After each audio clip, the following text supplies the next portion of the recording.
புரட்சி தலைவர் அவர்களின் ஆசீர்வாதத்தோடு, புரட்சி தலைவி இதய தெய்வம் அம்மா அவர்களின் ஆசீர்வாதத்தோடு, புரட்சி தமிழர் எடப்பாடியார் அவர்களின் ஆசீர்வாதத்தோடு,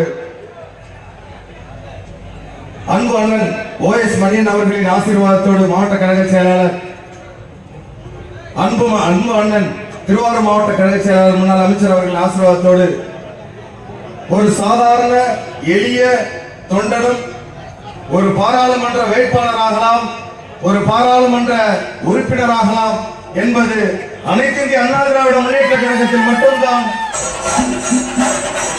நம்முடைய வெற்றி கூட்டணியினுடைய வெற்றி வேட்பாளர்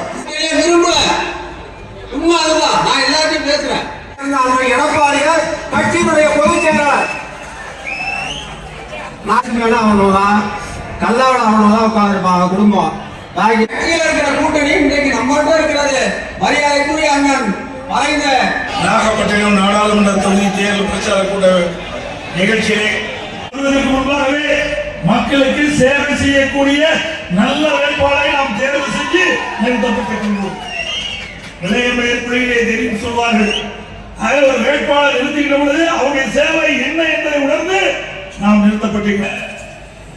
அனைத்து இந்திய அண்ணா திராவிட முன்னேற்ற கழகத்துடைய சின்ன ரெட்டையில அது எந்த மூலையில போய் கேட்டாலும் மக்களுக்கு பரிச்சமா தெரிகிற ஒரே சின்னம் ரெட்டலை சின்னம் தான்.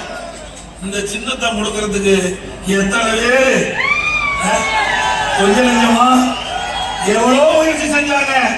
ஆனா இங்க இருக்கின்ற நிர்வாகிகள் தொண்டர்கள் பொதுமக்களோடு இருவரும் தன்னுடைய அல்லாசியோடு அத்தனையும் தூள்தோளாக்கப்பட்டது. யாரு பல்லக்காட்டி சொன்னாரு, அவர் எப்படி பல்லக்காட்டிட்டு இருப்பாரு.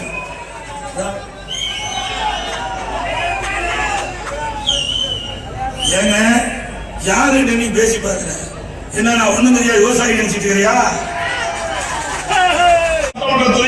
மத்திய அரசிடமிருந்து என்னென்ன திட்டங்களை கேட்டு பெறணுமோ அதையெல்லாம் செய்திகளை உண்மைத்தன்மையுடன் உடனுக்குடன் தெரிந்து கொள்ள தி கிரேட் இந்தியா நியூஸ் சேனலுக்கு சப்ஸ்கிரைப் செய்து எங்களுடன் இணைந்திருங்கள். இப்போதும்